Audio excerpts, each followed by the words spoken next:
And so I got so fascinated with couples, with being in your primary relationship, because at the end of the day, how happy we are there is how happy we are in our lives. It all the rest really doesn't matter. It doesn't matter if you have a great day at work. If you get home and life sucks at home, your life sucks, and that's just sort of how it is. So I started getting really into couples and watching them everywhere I went. And here's one of my favorite things to do. So my favorite thing is I love to go to restaurants and look for couples, look for people who are on the dreaded date night. Do you know these people? So it's these like battle fatigue couples, right, who were told by their therapist or some well-meaning friend, you should go on a date night. What a great idea. I can hardly stand you. Everything you do bugs me. Let's definitely spend some forced hours together trying to get that spark back. That's going to be awesome.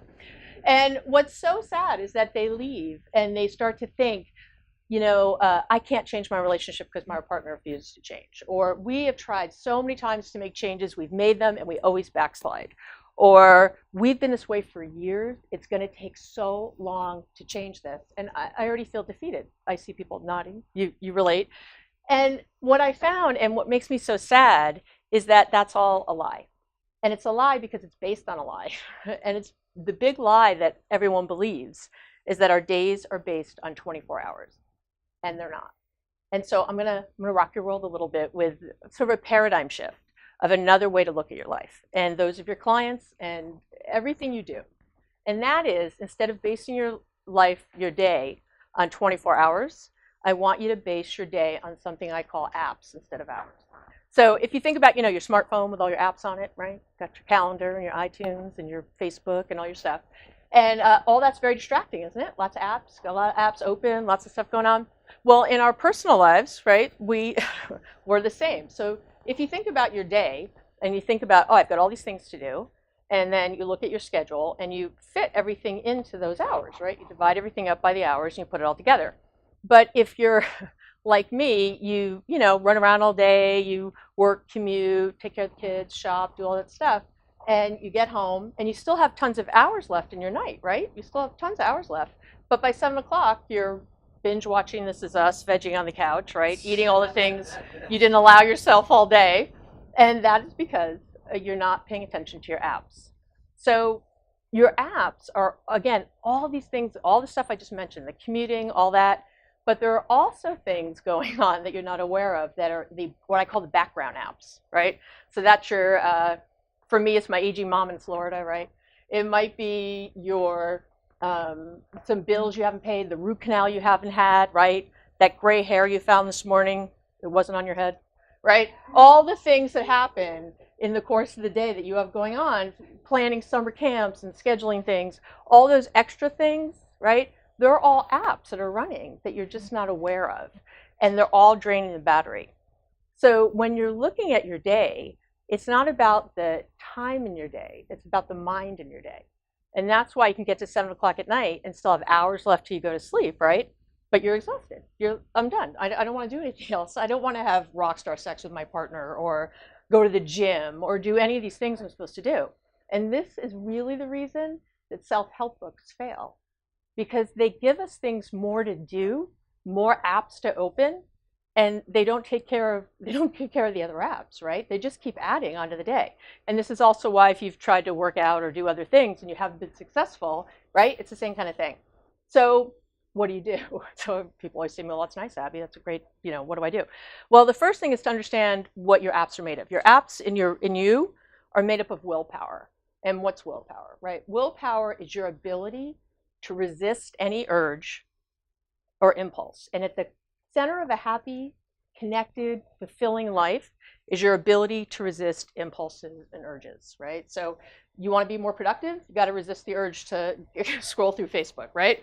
You want to be more fit, you got to resist the urge to eat the donut, right? You want to have an awesome relationship, you have to resist that urge to just veg out on the couch and not talk to your partner, right? All of these are resisting those urges. Now, your willpower is amazing because it's an exhaustible resource.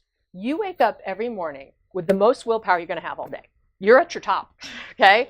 Then you're going to so let's say, I'm going to make this up. You wake up with 100 units of willpower, right?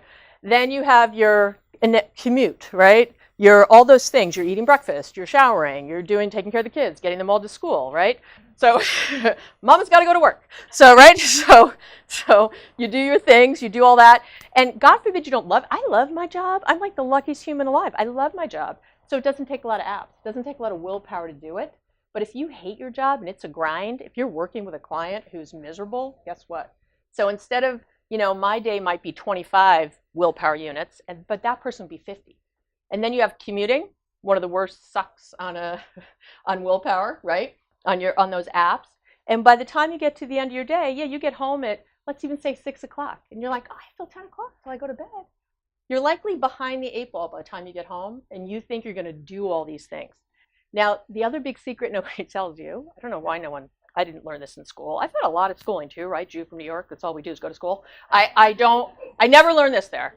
And that is that when you are so new habits are awesome, right? Getting into a new habit, learning something new that's really going to help your life, right? So if you changed your relationship and it was awesome, right? Wouldn't your life be better? It would be so much better. If I started working out every day, I do, and eating well and meditating, doing these things, my life will be better. And by the way, I will build those willpower units. So I'll have more to use during the day. However, learning a new habit drains your willpower. Anything new you take on, initially, even though later it's going to add, in the beginning it drains. And that's what they don't tell you. So you say, oh, I'm going to read the self-help book. I'm going to go to therapy. I'm going to meet with my coach. I'm going to do all this stuff. It's going to be so great. And you make time to go do those things, but you don't make mind to do what needs to be done to incorporate what you're learning, to really understand, to integrate what's going on.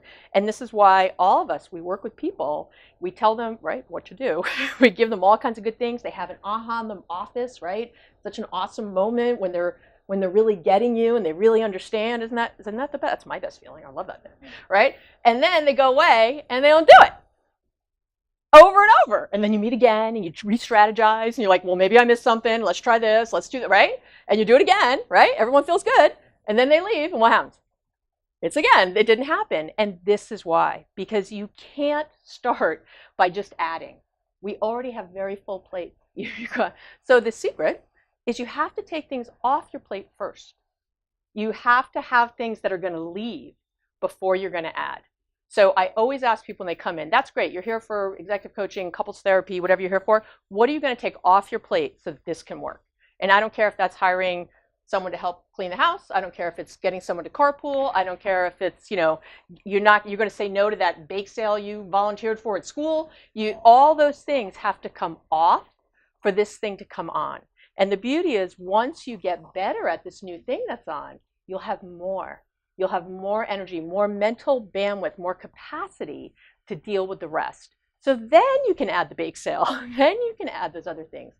And this takes all the research, my 30 plus years of experience, started when I was 12, all of that, right? Maybe later. All my experience, I've literally worked with thousands of people at this point, and I can tell you it takes 90 days. So I just tell people, give yourself 90 days. For 90 days, get a house cleaner. For 90 days, give away the carpool. For 90 days, whatever that is, take this off your plate, get that new habit in place, and then you can do the next thing. And that's it. Thank you so much.